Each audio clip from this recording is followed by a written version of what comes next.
Hello everyone, today I'm going to introduce a software that can help you increase views and engagement on Instagram Reels. This helps your Reels stand out and gain much higher interaction. This is the main interface of the software. First, I'll log into my account. Here is how you add an Instagram account. Click Add Account. Enter the account details here, choose a category, and select the login format such as UID and password, 2FA or cookie. After that, click Add and log in. You can also attach a proxy to make your account more stable and secure.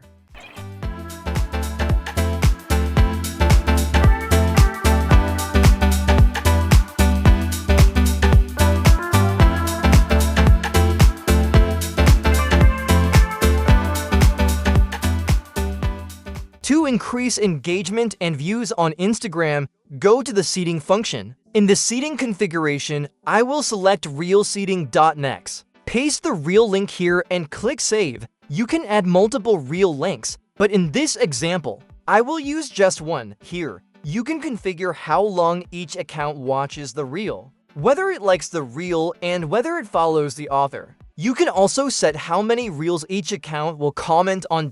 After finishing the settings, select the prepared comment content here, then choose the accounts and click Start. The software runs using API, so all actions work silently in the background. This means you can continue doing other tasks at the same time. Now, I'll open the tab to check how the engagement increases in real time.